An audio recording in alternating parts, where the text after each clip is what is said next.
C'est donc au Musée canadien des civilisations à Gatineau, à côté d'Ottawa, que j'ai rencontré Tony Moore. Tony, je connais ta passion pour les civilisations anciennes et pour l'archéologie. Qu'est-ce qui a provoqué chez toi cette passion? En fait, ça a commencé par un cours que j'ai pris, un cours d'archéologie biblique.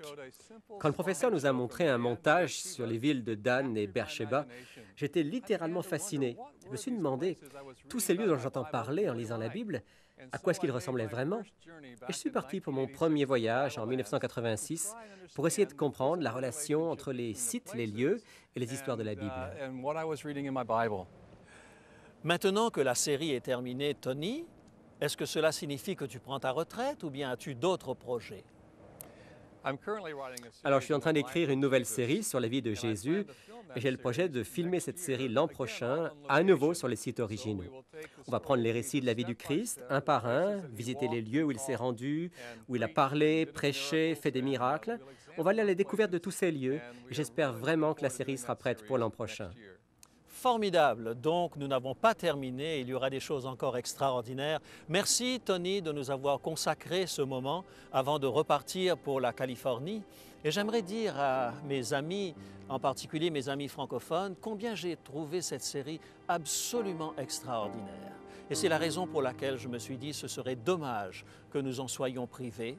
Et nous avons traduit cette série, place maintenant à l'image.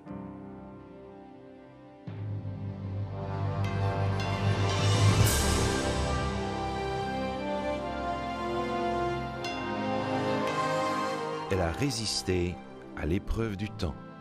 La Bible, le livre de la révélation, est toujours d'actualité dans le monde complexe d'aujourd'hui. Voici, il est écrit.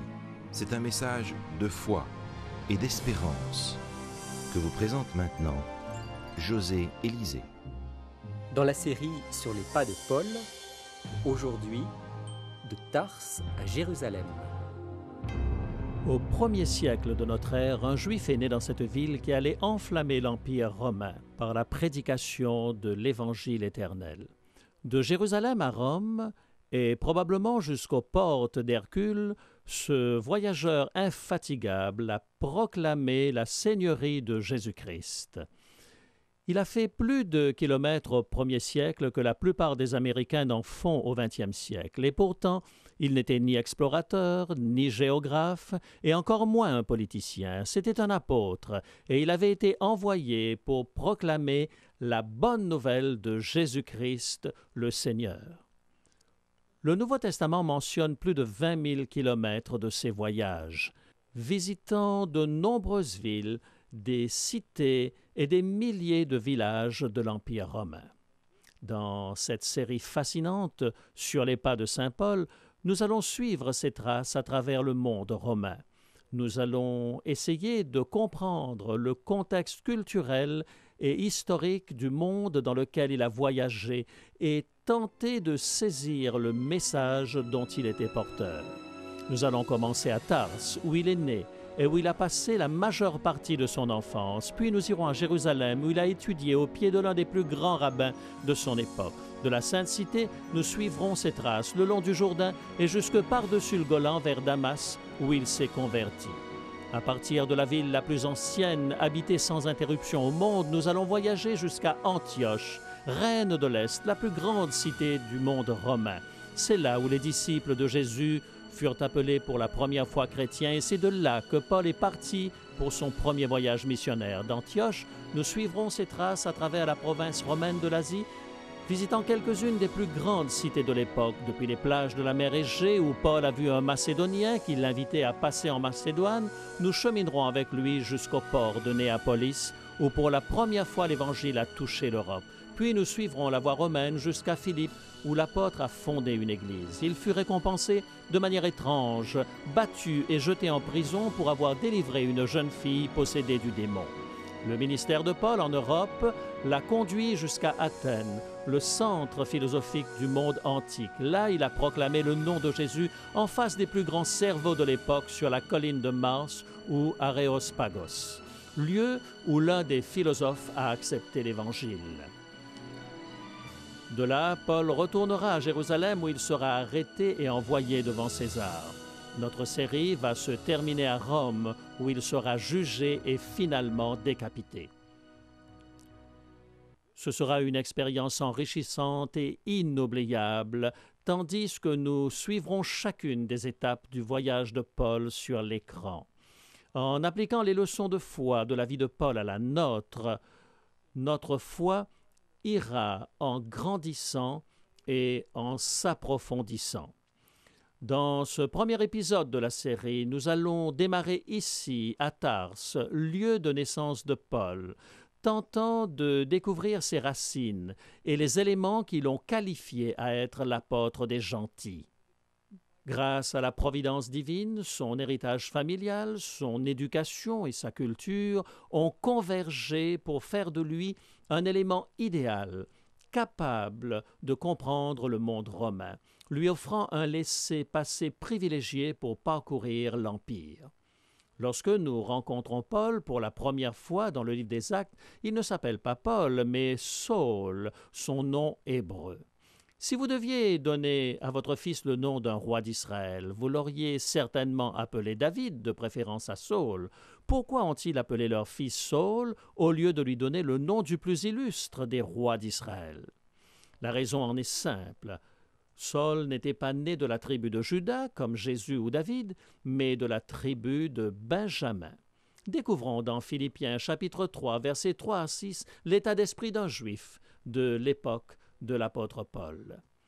Car les circoncis, c'est nous qui rendons à Dieu notre culte par l'Esprit de Dieu, qui nous glorifions en Jésus-Christ et qui ne mettons point notre confiance en la chair. Moi aussi, cependant, j'aurai sujet de mettre ma confiance en la chair. Si quelqu'un croit pouvoir se confier en la chair, je le puis encore davantage. Moi, circoncis le 8e jour de la race d'Israël, de la tribu de Benjamin, hébreu, né d'hébreu, quant à la loi pharisien, quant aux zèles persécuteurs de l'Église, irréprochable à l'égard de la justice de la loi.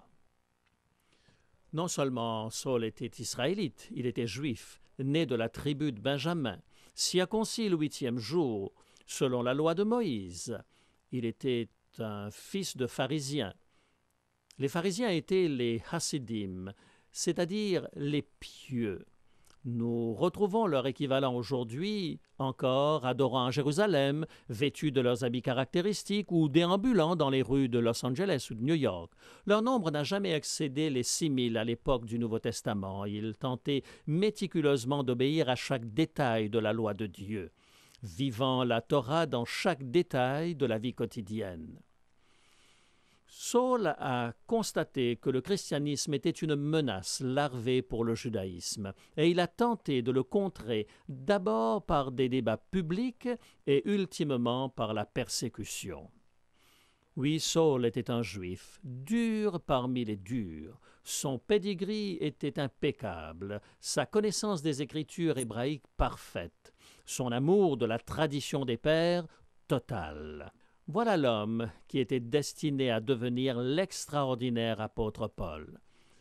Mais son arrière-plan juif ne suffisait pas pour faire de lui l'apôtre des gentils, car la vision pharisienne du monde était trop étroite et trop centrée sur la Palestine.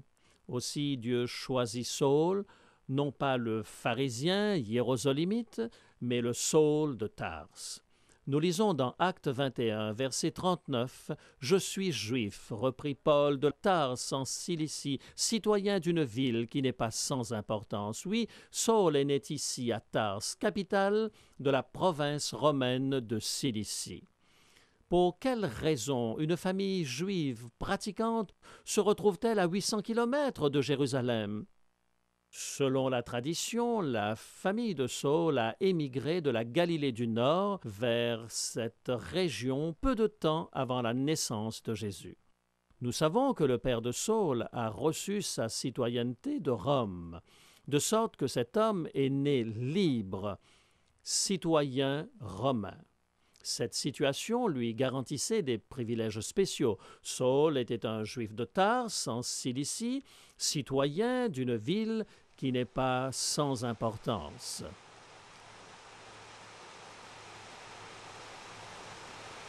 Tars se targuait de sa situation géographique unique. Elle se trouvait à l'embouchure du Cydnus, là où il se jette dans la Méditerranée. Tars était la capitale romaine de la province de Cilicie. Tars veillait sur les portes ciliciennes au nord. C'était la route commerçante majeure qui reliait l'Est au plateau anatolien sur l'autre versant des monts Taurus. Cet emplacement était hautement stratégique.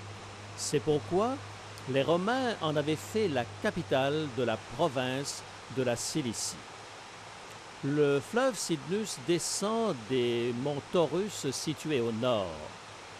La neige qui alimente ce fleuve extrêmement froid est à l'origine de son nom, Cydnus signifiant rivière froide. Je marche le long de l'ancienne voie romaine. Les Romains ont construit ce pont au-dessus du Cydnus et cette route reliait la ville de Tars au haut plateau anatolien. Les sommets de la chaîne du Taurus sont enneigés la plupart du temps, rendant leur franchissement difficile. Un seul défilé majeur, sculpté par le Cydnus, connu également sous le nom de Tars, creusait son sillon à travers un défilé connu sous le nom des portes de Cilicie. La route romaine courait le long de ce fleuve et les Romains ont construit ce pont pour le traverser. Alexandre le Grand a traversé les portes ciliciennes avec son armée pour atteindre le plateau fertile. Après avoir atteint le plateau chaud et humide où je me trouve, il s'est jeté à l'eau. Le froid du fleuve a failli lui coûter la vie. La face de l'histoire aurait été changée si Alexandre le Grand était mort ici. Ce fleuve possède une histoire très riche, car c'est sur ses eaux que Cléopâtre a vogué après avoir traversé la Méditerranée pour venir à la rencontre de Marc-Antoine dans sa résidence impériale de Tars. Dans la chaîne des monts Taurus au nord, on élevait une variété particulière de chèvres réputées pour leur toison exceptionnelle. Leur poil ou cilium servait à tisser une toile particulière pour fabriquer des tentes. La fibre de cette toile possédait des propriétés remarquables. Elle permettait au soleil de pénétrer et à la fumée du foyer de s'évacuer de la tente. De plus, elle était étanche à la pluie. C'était le Gore-Tex de l'époque. Les tentes fabriquées à Tars étaient réputées pour leur qualité et leur durabilité. Saul apprit ce métier de son père et il s'en servit pour faire face à ses obligations financières lors de ses voyages de Jérusalem à Rome. Grâce à son soutien à César, la ville avait acquis le statut de ville franche, ce qui lui conférait le droit d'importer et d'exporter des biens hors taxes, d'où la croissance commerciale exceptionnelle de Tars. Grâce à son université, la ville était devenue le plus grand centre philosophique après Athènes et Alexandrie. Elle était gouvernée par des lettrés, fiers dépositaires de l'héritage stoïcien. Cependant, Saul ne fut pas formé dans les prestigieuses écoles des gentils. Il reçut sa formation dans la synagogue où il apprit l'hébreu et l'araméen. De plus, il parlait le grec, la langue véhiculaire de l'époque, et en tant que citoyen romain, il maîtrisait le latin, langue officielle de l'Empire. Sans aucun doute, Saul avait entendu les débats stoïciens sur la place du marché, mais son statut de juif orthodoxe ne lui aurait pas permis d'y prendre part. Saul grandit donc au sein des trois cultures différentes. Sa culture religieuse était celle du judaïsme, des plus strictes. Il était pharisien, né de pharisien. Le contexte commercial et culturel de sa ville natale était grec. Saul pouvait facilement se mouvoir dans le monde du commerce et des affaires. Il aurait même pu faire le commerce du poil de chèvre, la matière première servant à la fabrication des tentes, plutôt que celui de faiseur de tentes. En tant que citoyen romain, il bénéficiait d'avantages considérables. Il avait le droit de voyager à travers l'Empire sans devoir rendre compte à qui que ce soit. Sa citoyenneté le mettait à l'abri de la crucifixion.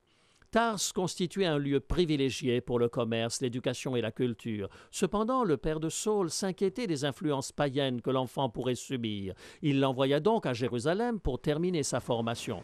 Ce voyage allait être le premier de nombreux qu'il entreprendrait au cours de sa vie.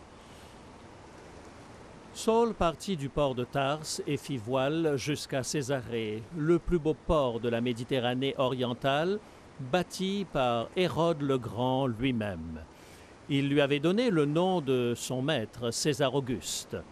Le nom grec de ce port était Sébaste, ce qui signifie la magnifique, signification identique à celle d'Auguste en latin. Oui, c'était un port magnifique, construit en l'honneur de César Auguste. Nous ne savons pas s'il s'agissait de la première visite de Saul à ce port, mais une chose est certaine, ce ne fut pas la dernière. Il allait fréquemment y revenir plus tard en tant qu'apôtre des gentils. Mais il n'était pas venu ici dans l'intention d'admirer la splendide cité bâtie par Hérode en l'honneur de César Auguste. Il était venu parce que ce port desservait Jérusalem.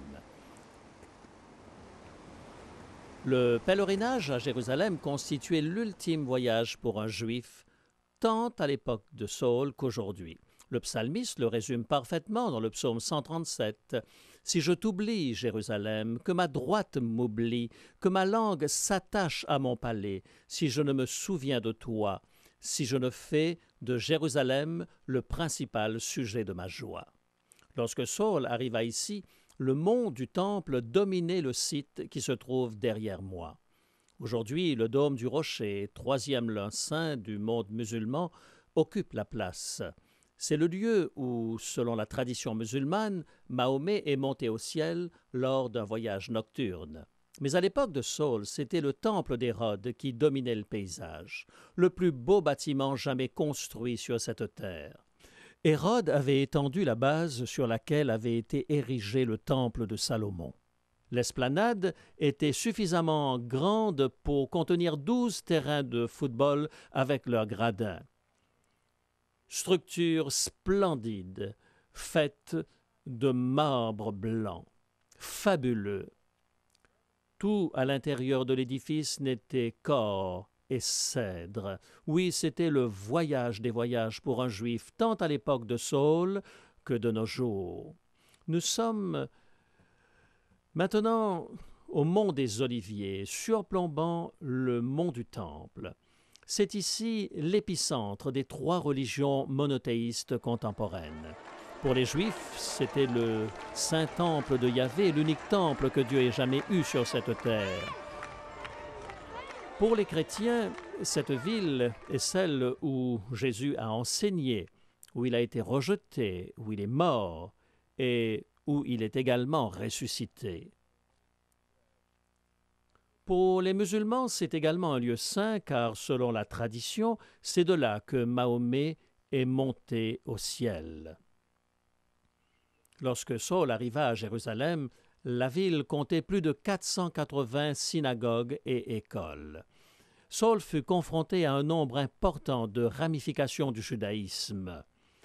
Les Sadducéens, ces juifs aristocratiques, fortunés, détenaient le pouvoir dans la ville et dans le temple. Les Hérodiens, qui avaient adopté la culture grecque et tenté de former un syncrétisme des cultures grecques et juives. Hérode le Grand faisait partie de la mouvance hérodienne, prônant l'architecture grecque dans la Cité sainte et favorisant volontiers la culture grecque. Les Esséniens, quant à eux, avaient choisi de se retirer de Jérusalem. Ils menaient une vie simple et communautaire dans le désert. Enfin, les pharisiens scrupuleux, qui tentaient d'honorer le Seigneur en obéissant fidèlement à chaque détail de la loi. Le mot bar mitzvah nous vient de cette époque. Il signifie littéralement « fils de la loi ». Selon Actes 22, verset 3, Saul choisit l'école de Gamaliel, petit-fils du plus grand rabbi de l'époque. Fidèle aux Écritures, il croyait à la résurrection des morts. Ils étaient des pharisiens. Le mot nous vient de l'hébreu et signifie les séparer. Successeurs des Hassidim ou des pieux, ils étaient ultra-orthodoxes, faisant preuve d'un souci méticuleux pour préserver la pureté religieuse du peuple. Ils rejetaient vigoureusement les pratiques grecques et aspiraient à la venue du Messie. Au moment de la prière, Saul arborait le vêtement liturgique qui consistait à porter le talit, châle de prière, et les téphilines, ces lanières de cuir contenant une copie de la loi que l'on portait sur le front et sur la main droite. Dans Galates, chapitre 1, verset 14, il écrit « J'étais plus avancé dans le judaïsme que beaucoup de ceux de mon âge et de ma nation, étant animé d'un zèle excessif pour les traditions de mes pères. » Tandis que sa carrière prenait son essor, il prit conscience que quelque chose manquait dans son existence. Très rapidement, des rumeurs commencèrent à circuler au sujet du prophète galiléen. Bien que Gamaliel, son professeur, n'ait pas pris clairement position contre les enseignements de Jésus, Saul pressentait que cette nouvelle doctrine menaçait les fondements mêmes du judaïsme. Aussi, Saul prit sur lui de se confronter aux disciples de Jésus, afin de mettre en évidence la nature ridicule de leur prétention selon laquelle un homme pouvait mourir et ressusciter. Certains conducteurs influents voyaient un énorme potentiel chez Saul. Non seulement ce rabbin défendait la tradition pharisienne des pères, mais en tant que zélote sans peur, il pouvait faire échec au christianisme. Mandaté par les principaux des prêtres, composés majoritairement de Sadducéens, pour déraciner les disciples du Nazaréen, Saul devint rapidement un spécialiste dans l'art de réfuter les arguments des chrétiens. Il était persuadé que la messianité et la résurrection n'étaient qu'un tissu de mensonges. Et pourtant, tandis qu'il passait à la question les chrétiens, il ne pouvait s'empêcher d'être troublé. Revenait constamment cette question. Et s'ils avaient raison? Pour apaiser sa conscience et se débarrasser de ses scrupules, il se jeta corps et âme dans la persécution des croyants. Il le décrit dans Galates chapitre 1er, verset 13. « Vous avez su, en effet, quelle était autrefois ma conduite dans le judaïsme, comment je persécutais à outrance et ravageais l'Église de Dieu. » Saul devint un spécialiste de la déprogrammation des malheureux qui étaient tombés sous la coupe de la nouvelle secte. Non seulement il tentait de sauver les perdus, mais il commençait également à persécuter les conducteurs de l'Église. Malgré ses efforts les plus louables, le christianisme explosait dans la ville de Jérusalem. Actes, chapitre 6, verset 7, nous dit qu'un grand nombre de prêtres crut en Jésus en tant que Messie. Il semblait même que certains des croyants avaient la même puissance miraculeuse de Jésus. L'un de ces hommes, Étienne, faisait des prodiges parmi le peuple. Étienne était l'un des 7 diacres qui avaient été consacrés par l'Église pour s'occuper des Juifs d'expression grecque. Ces Juifs de la diaspora venaient de l'ensemble du monde grec. Rapidement, un grand tumulte éclata. Personne n'était en mesure de réfuter les arguments d'Étienne. Il fut traîné devant le Sanhédrin, où son regard dut croiser celui de Saul. Même un cerveau aussi brillant que celui de Saul ne pouvait rivaliser avec le témoignage modeste d'Étienne. Témoignage venu tout droit du cœur d'un homme qui avait été bouleversé par la résurrection de Jésus. Il ne fallut pas longtemps pour que le Sanhédrin, hors de ses gonds, ne se rue sur Étienne, le traîne à travers les rues jusqu'à la porte du Lion, connue également sous le nom de porte d'Étienne, atteignant la vallée du Cédron, où il le lapide. Saul n'arrivait pas à se débarrasser de ces paroles, tandis qu'il remontait la vallée du Jourdain. Comment quelqu'un pouvait-il pardonner aux gens qui lui ôtaient la vie? Pensée lancinante, impossible à chasser, et tandis qu'il approchait de la crête des collines qui surplombaient la ville de Damas, sa vie allait être totalement transformée. Ce sera le sujet du prochain épisode de cette passionnante série sur les pas de Saint Paul. Nous accompagnerons Saul sur le chemin de Damas, et nous serons témoins de son étonnante conversion alors qu'il est en vue de la ville émeraude.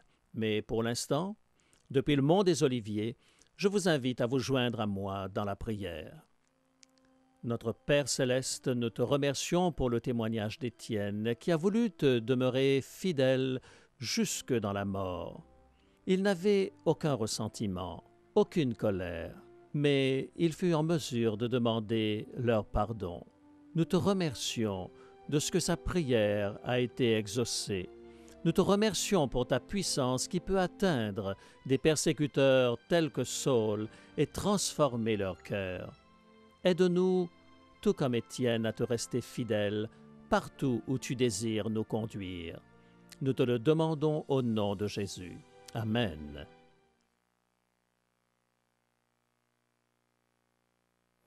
Bonjour. Eh bien, nous voilà partis pour un périple de 7 semaines en compagnie de Tony Moore et de José Élysée. Un périple en terre biblique sur les pas, sur les traces de l'apôtre Paul.